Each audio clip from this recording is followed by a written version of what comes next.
our elderly and those that have paid for their homes are protected, and then we continue to have the conversation about how we're going to provide for the rest of it.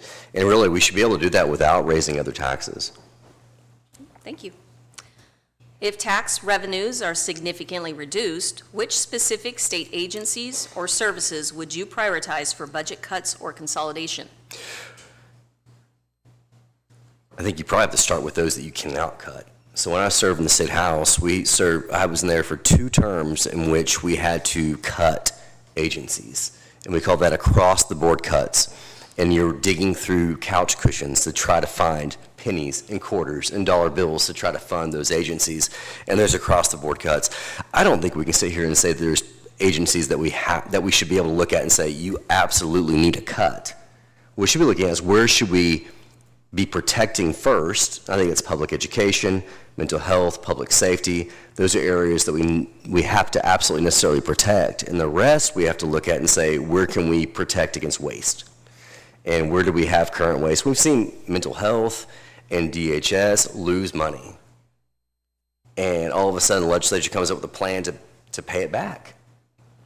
And so I think that what we have to do is make sure that, number one, if we're able to lose money and pay it back, there's probably some waste somewhere. So we have to be very careful about, number one, cutting groups that don't have waste, and then protecting groups that do have waste. Thank you. Which specific roles in your career have best prepared you to manage the complexities of state-level legislative work? Well, serving in the state legislature, there's nothing. In fact, I've interviewed KOCO and non-doc and a handful of others that have asked me the same question. There's nothing that can prepare you more for the state legislature than being in the state legislature. And I served in the state house from 2012 to 2016. And honestly, being in the legislature at 21 years old put me in position to have to answer tough questions as someone that really didn't know anything. And I was honest enough to say that. And so when major issues came across the bow, I was able to put away any pride I had and ask questions from experts and people in the community that knew more than me. And I think that was the best experience I could possibly have. And I think that the biggest issue people have going into the legislature is thinking they know everything about everything when they get there. And the reality is, spending time in public education like I have, or public safety, or in the legislature, or as chief of Sac and Fox Nation, nothing prepares you for being in the legislature like being in the legislature.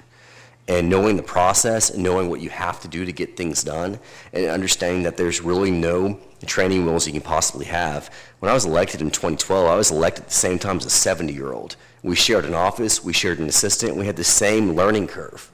Bobby Cleveland and I had the same exact learning curve. But the reality was the experience is what made the difference. And I know that going back in on day one, I will not have training wheels. I'll be able to get to work. Thank you. Some have campaigned on goals like lowering property taxes and home insurance costs. Yeah. Would you walk us through a specific legislative step or a budgetary trade-off you would propose in your first session to make those cost reductions a reality? Again, if you're in that situation where you're cutting property taxes and cutting income tax or other types of taxes, you do have to look at where you're going to make up the budget. And I think that we've talked a lot about over the last several months, and every candidate running in this race, from the 4 of us that were in the beginning to the 2 of us in this now, have talked about the importance of sales tax or sales tax, which would be like any type of tax that you pay for conveniences versus things that you have to have, like a home or your income. And the reality is that you can pay less taxes on your income and less taxes in your home, but you're gonna have to make that up somewhere.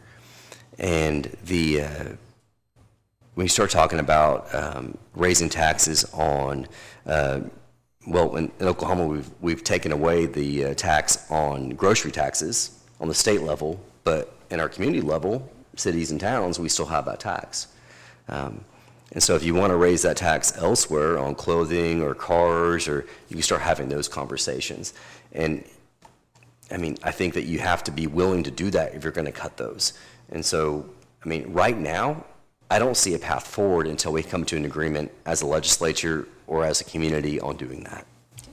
Thank you. Would you support grandfathering provisions for older church facilities working in coordination with the Oklahoma State Fire Marshal to maintain reasonable safety standards while expanding solutions for those experiencing housing challenges? Yes. It's the same answer as last time. Current Oklahoma law provides property tax relief for some seniors based on gross income. The senior valuation limitation relief threshold varies greatly throughout the state and applies only to the homestead valuation. Would you support and initiate a revision of this statute to change from valuation to a true freeze of the amount of the property tax paid to each taxing entity for seniors 65 and over? Yes. What transportation or infrastructure needs should Oklahoma prioritize over the next 5 years? Right, so anything that is currently falling apart, we need to prioritize. So major roads, major bridges, making sure that we have the funding within the 6-year plan to put towards those is important. We have senior citizens that are driving way too far for health care right now. So coming from Seminole to Shawnee for my 83-year-old grandmother-in-law is too hard. She shouldn't have to make that drive, right? But if we're going to have to make that drive, we need to make sure those roads are accessible to her to make that drive. And she's not the only one. There's other people making further drives with roads that aren't paved. And so we need to make sure that the roads and bridges are adequately taken care of. Under what circumstances would you vote against your own party leadership? So I think your district comes first every single time. And you look at my record from my time in the Oklahoma House of Representatives, you're going to see times where I voted against party leadership. And it wasn't because I disliked party leadership, but it was because that your priority is always your district, every single time. And you have those conversations with people in your district. Again, I have no pride when it comes to my voting record because it's always about those people I represented. So when a vote comes up, it's not about really how I voted for it. It's about how people around me told me to vote for it because I trust those people. And it's the same thing this time around. I will vote against party leadership when it's against my community. So first my district, then the state, every single time. Thank you. How will you stay accessible and accountable to constituents after the election? All right, so again, I think I said this last time where I had 2 different radio shows that I was a part of where I showed up, and every single week during legislative session, I answered questions from the radio hosts, KGFF and KIRC, and I think that was worth it. I had more phone calls and more text messages because of that than anything else. And then, of course, like a weekly column. So when that's made available to me, I think writing about it in the paper, the countywide does such a great job of providing a quality paper with information that is accessible to people, and being able to put information about what's happening in the session is important. So making sure that I'm there and answering questions, but also putting forth information, because sometimes you don't know what to ask. And I do know what's going on while I'm there, and so I'm willing to talk about that and get that information out. Thank you. I have 2 more questions left. Do we have any? Okay. What groups or viewpoints in this district do you think are often overlooked?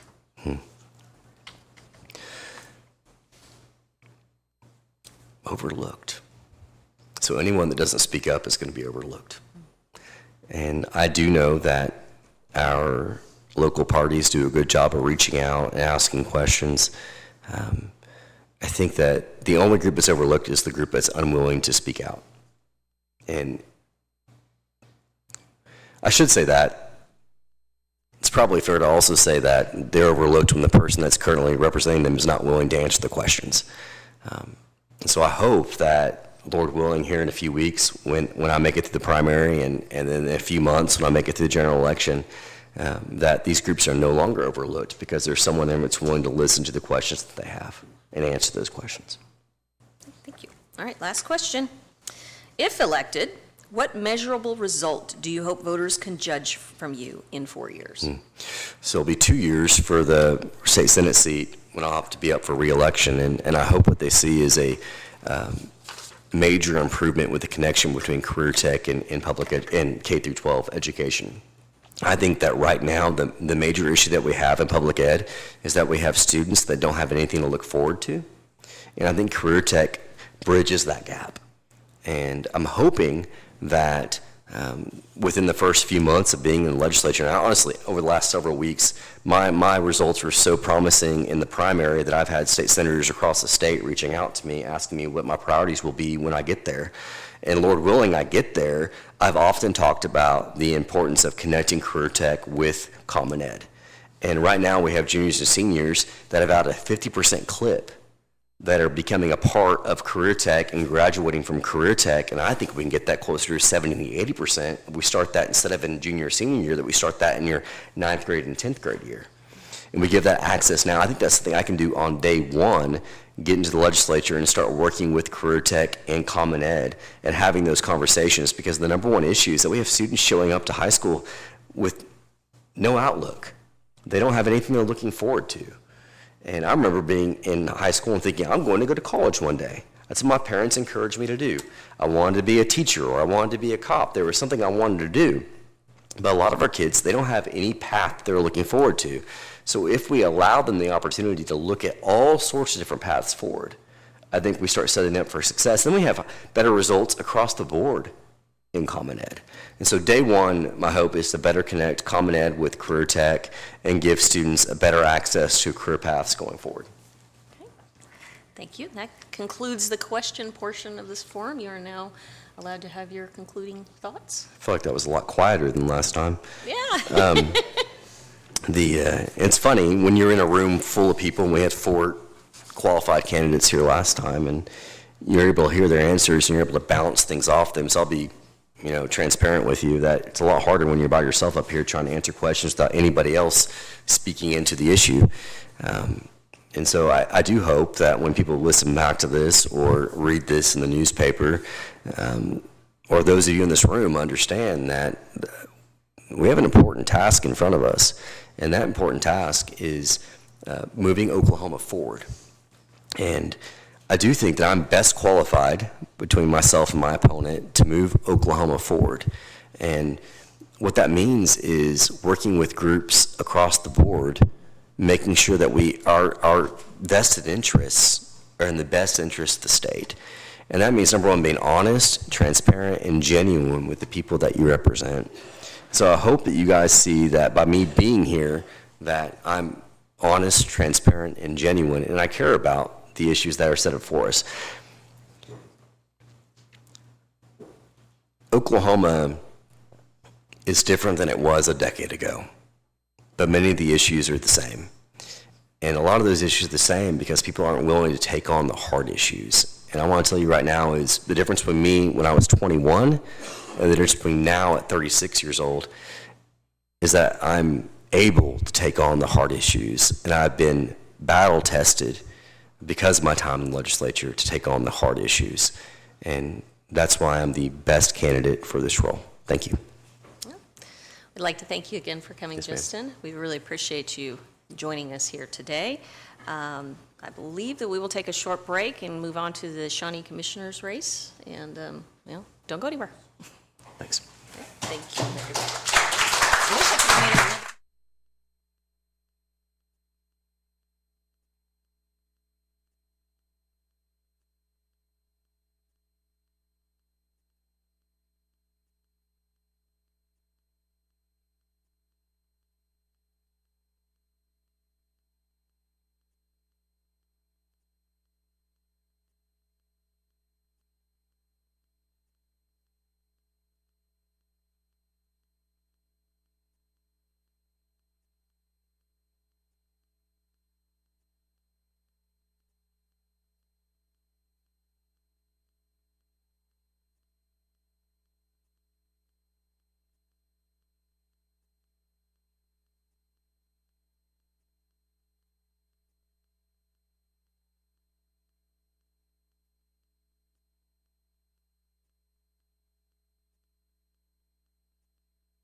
All right, welcome back. We will now move to the Shawnee City Commission Ward 5 forum. The candidates for Shawnee City Commission Ward 5 are Jonna Irvin and Joey Ward. Tonight, Joey Ward is participating with us in person. Jonna Irvin is not in attendance and did not send a statement. Joey, we will have 2 minutes for your opening introduction, and you may begin. All right. Good evening. My name is Joey Ward, and thank you to everyone who came out tonight. I want to especially thank PAVE for allowing us to have a place to meet and answer the questions that are important to you. I'm running to be City Commissioner for Ward 5 because I believe the local government should be transparent, careful with your money, and focused on solving the everyday problems that actually affect people who live here every day. I've lived in this community for 10 years. In the past, I've been a small business owner, pastor, contractor, finance manager, and more. I've spent years balancing limited resources, solving practical problems, and working with people who don't always agree. That experience is exactly what this job requires. I will focus on 3 things. First, transparency. Government works best when residents know what's happening before decisions are made, not after. I'll push for clearer communication, accessible meetings, and plain language explanations so that people can trust the process instead of enjoying the comfort of hiding behind NDAs. Second, responsible stewardship. Streets, utilities, public safety, and infrastructure don't fix themselves. Before we ask taxpayers for more, we should spend the money we already have wisely and plan for the long term.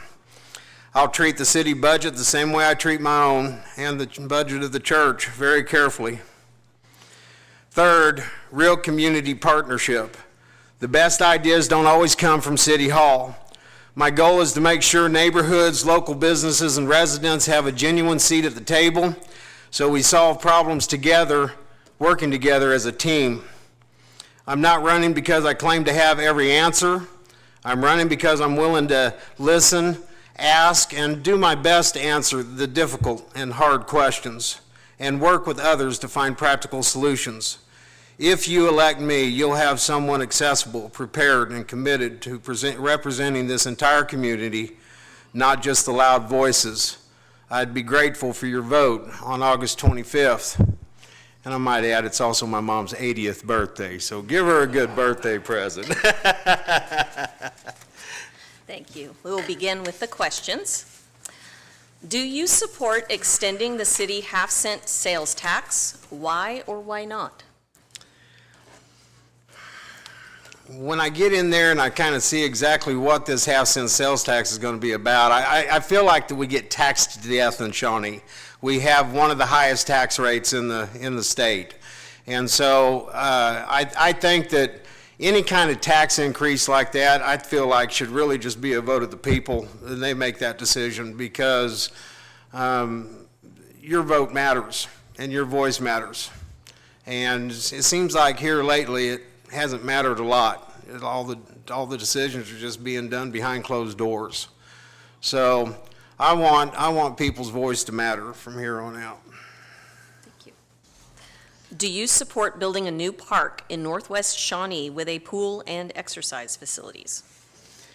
Well, I'm going to tell you, I do enjoy the benefit of Kid Space Park. I have land right next to it, and I'm telling you, that park gets a lot of traffic. There are people coming from all over the state and some from even out of state I've seen there, especially towards the end of the year when schools are kind of trying to fill field trip times and stuff like that. People are coming from all over to that, and they're coming to Shawnee. They're spending money in Shawnee. Hopefully we're benefiting from those sales taxes from all that. I don't know to what extent other organizations will be involved in helping with some of those other projects that they have, but I'm not big on raising taxes. I'm just going to tell you very honestly. I'm not big on raising taxes. It's really got to make sense for me to think it's a great idea. Thank you. What are some of the basic duties of a city commissioner? Well, primarily, you're making sure that the budget of the city is being met and that the bills are getting paid. You're making sure that all of the safety and law enforcement officers and the fire departments and all of them have their adequate resources they need to be able to protect us to the best of their ability. You're there to talk about the economic development of the city, things that might bring more revenue into the city to help us to be able to do things like improve our sewer system like we're doing now and help pay for that. And I think that, boy, I just lost my complete train of thought. I did. Do you want to stop there, or just? What was What are some of the basic duties of a city commissioner? Yeah, okay, gotcha. Completely lost my thought. I believe that one of the basic responsibilities that honestly hasn't been very well practiced, at least in the last 8 years, is just representing your community, representing your ward, and being there for your ward, for the people. I mean, I personally have had experiences in life here in Shawnee where I've needed my commissioner, couldn't find him. I don't want people to be able to say that about me. I want to be able to say, hey, Joe was there to help. I had a problem, and he helped. Along that line, got a question about ward specifics. What are your long-term plans for your ward? You know, my long-term plans for the ward is just try to get our ward working together more, getting the people being there for each other, working together as a team in our ward. And I think the more that we do that and the other wards see that and these wards work together, when somebody's getting their house destroyed because it needed just a few repairs, maybe a few of us can get together and go over there and make a few repairs instead of watching their house get tore down. I believe there's a lot that can be accomplished just by getting people to stop thinking about Shawnee as Shompton and all this other junk you see on Facebook. It's not that. It's a great city that deserves to be praised for the things they do. And so that's what I think. Okay. How will you prioritize street maintenance within your ward? I'll tell you right now in my ward, in my area, right there by Kid Space Park, they're doing a lot of road work there right now where they've already replaced a lot of the sewer lines and stuff. Hopefully that'll cut down on a lot of the water main blowouts that we've had all across town as they get those repaired. But this new system they're using of pressurized asphalt on these roads on Chandler and all of those down through there is amazing how smooth it makes the road. I'm really impressed with that. I'm hoping to see that being used more widely around the city and getting all of our streets looking as good as those are. How do you intend to keep the citizens of your ward informed and engaged if elected? You know, I do a lot of stuff through Facebook. I'm old, so I don't do Instagram and all that other stuff. But I have my Facebook page, Joey Ward 4, Ward 5, where I want people to be able to come and tell me if they're having issues. My phone number is very public. My cell phone number, 405-651-5030. I want people to call me and tell me when there's something. I had somebody call me just last week. Joe, man, at Center and Highland, the grass is getting really tall right there on each side. We're seeing an increase in accidents there. Can you see what you can do about getting some of that foliage cleared back? So I did research, found out the county owned the 2 lots, and any day now, they're supposed to be getting down there and getting those things cleaned out. They just needed to know it was an issue. And it's like I told them, I just don't want people saying, the only reason I wrecked my car is because I couldn't see past the county's foliage, you know. So there's just simple things like that, a simple phone call that you can make and just talk to people and you'll get things done. Have you ever benefited personally or professionally from county or city contracts? No.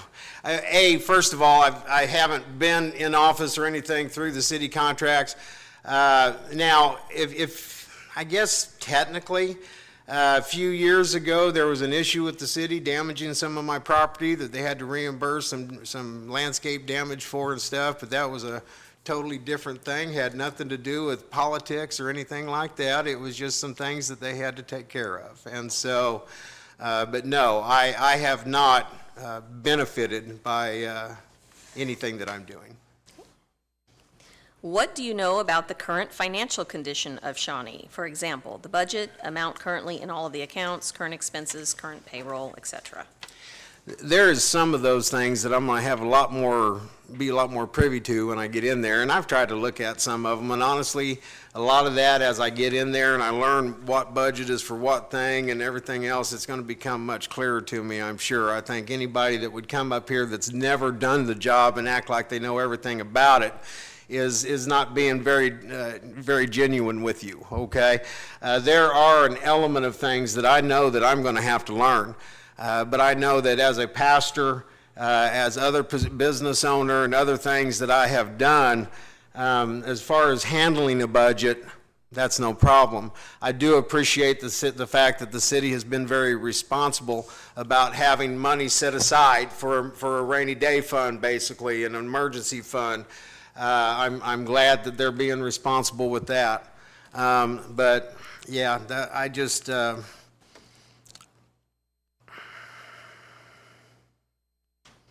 lost my thought again. I'm just losing my thought tonight. Go ahead with the next question. Next one's related. How will you ensure transparency in city spending and decision-making? See, that one's going to be a little more difficult, to be very honest with you, because I know that when I get in there, the first thing that I do when I get to the back is I'm going to have a bunch of papers thrown down in front of me saying, sign here, sign here, sign here, sign here. And I'm very apprehensive about that day when that happens. I don't know what to expect. We'll find out when we get there. But there's an element of these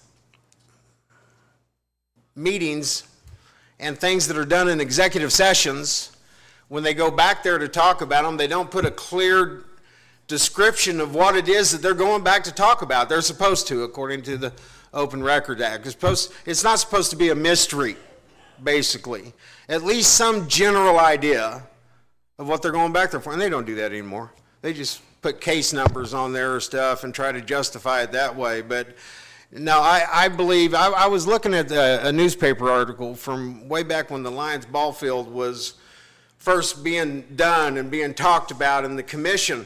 The newspaper did an article, and everybody from the commission gave their opinion and talked about what they felt about the ball field and how it should be supported or not, whatever their opinion was. And it was very transparent and open. I thought, why don't we still have that today? Why can't we still have that today? And I know that there's an element of things they can't, but there's a whole lot of elements they can share with the public and keep them informed and not blindside people like they like to do so much. I think that leads us into the next question. Describe how you will build consensus to resolve issues and conduct city business. So when I get in there and I learn how I bring up agendas and get these things on the agenda to be talked about, certain things that maybe I feel like, or somebody's contacted me and saying, hey, Joe, I've had 8 or 10 people call me, man, this really needs to be talked about. We got to figure out what's going on here. I'll learn how to put that item on the agenda and get it taken care of. But as far as making or steering it to where the transparency happens and the people just get along, that's going to be up to the other elected officials too on how they get along with one another. I can tell you that as a pastor, I've had to learn to get along with everybody. And I'm not talking about just everyone. I've had to learn how to get along with the sinner and the saved, and to be able to get along with those that maybe have a difficult time getting along with folks, and sometimes those that are very easily swayed by people or entertained by people.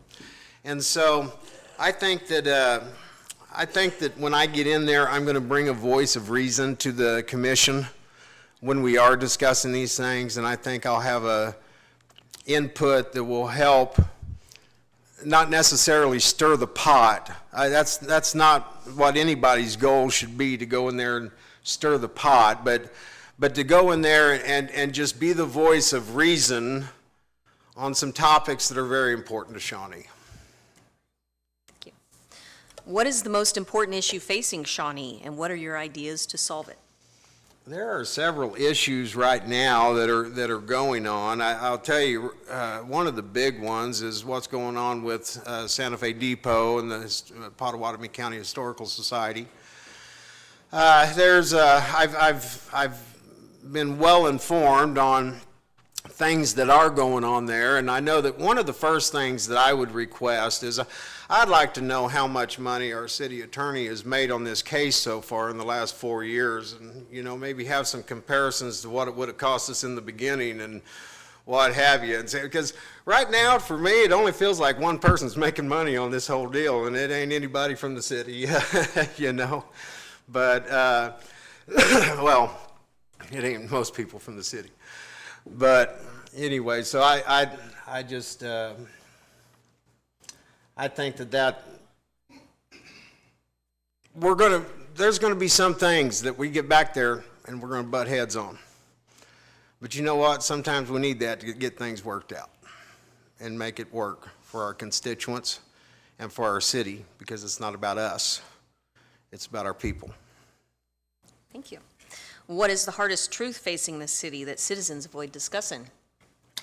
There's a lot of stuff going on right now with the whole sports complex and the doing away with the Lions ball fields and things like that. And right now, I think there's a lot of truths involved in that's going to be coming out very soon. That's going to be very hard for some people to face.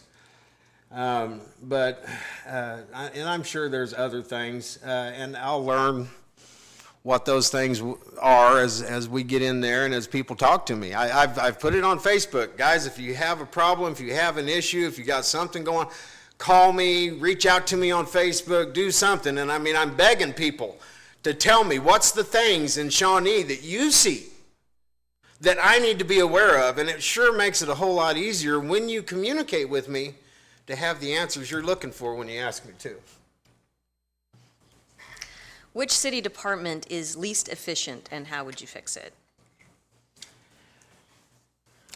I feel like that our city engineer's position, and in that area, that the local businesses, we have a lot of businesses that are working hard to come to town. They're jumping through every hoop they can jump through, and every time they jump through those hoops, our inspectors go out there and give them just that many more hoops to jump through again.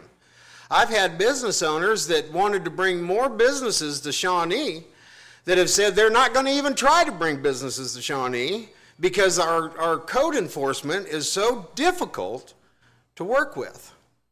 And so these are people that have multi-businesses in other cities that don't face these same things. So I would really like to get to the bottom of what our problem is. We have restaurants that have been trying to get open for 6 months to a year, but they keep getting little strange things thrown at them that all of a sudden they've got to do in buildings where restaurants have already been there in the past. So I'd like to get a lot of answers on that, that's for sure. And I think that's really where our biggest weakness is in the city, and probably the best place that we need to improve moving forward as our city grows, as the interstate gets wider and our city experiences a surge of growth. We're going to have that figured out, because we're going to have a lot of people wanting to build homes. I have 2 more questions. How do you define successful economic development beyond bringing jobs? Successful economic development, I believe, doesn't only just create jobs, but brings, of course, the economy, the money into the city through our businesses, and like when the IYFR rodeo comes in and things like that. Our restaurants and hotels and other places greatly benefit from that. And like I said, not just the jobs in the hotels and the restaurants and the IYFR and everything else that's created. It's the money they're plugging into our city and into the budget. The city relies on every bit of that sales tax money to pay their bills. So anything that can bring a good profit to the city that doesn't put a drain on the city, I am big time in favor of. Okay.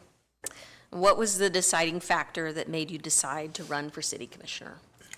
You know, 4 years ago when I ran, I'll be honest with you, I ran mad. I was upset. I had gone through an experience with the city where I'd went over a year and 4 months basically without sewer and water because of damage they had done and refused to fix it. And so after the expert told them that they were completely wrong and they had to fix it, then I decided, you know, during that whole experience, I had worked hard to try to get a conversation with my commissioner. I would go to this business, try to call him on the phone, tried knocking on his front door. He was absent. He wasn't there. He did a fantastic job representing the city, but he did absolutely nothing to represent me. And I decided then that our ward, and hopefully every ward, will have a commissioner that will put their constituents first, because that's the way it's supposed to be, because that's who we represent in our ward. Thank you. You now have 2 minutes for your closing statement. All right. Again, I'm old, so I write everything down. I'm not near as good as Justin. All right, thank you all for being here tonight and for the thoughtful questions. I am genuinely grateful to PAVE for the opportunity to stand in front of you, listen, and talk about the kind of representation community deserves. I serve on the Shawnee Senior Advisory Board, and I was a military policeman during Desert Storm. Those experiences shaped how I approach public service. On the Senior Advisory Board, I work alongside neighbors who need practical solutions and a steady voice. And in the military, I learned that responsibility means showing up and doing hard work and putting the mission ahead of personal comfort. Both taught me to trust and taught me that trust is earned by consistency, not by campaign promises. If you give me the opportunity to serve on our city commission, you'll have someone who has already proven they will listen. I also want to note that not every candidate chose to be present this evening. I believe when our community takes the time to gather and ask questions, voters deserve candidates who show up and engage directly. I'm glad I could be here with you tonight. But I'll listen. I'll understand accountability from both military service and local board work, and believe that people of this community deserve a representative who is present and prepared. I want to thank you again for the evening. I would like to genuinely earn your vote on August 25th. I'm not just asking for your vote. I want to earn your vote. So please, I don't care if you vote for me or anybody else. Just please honor all those guys and gals that have given their lives for us to have the freedom to vote. And just please go vote. Okay? Thank you. Well said.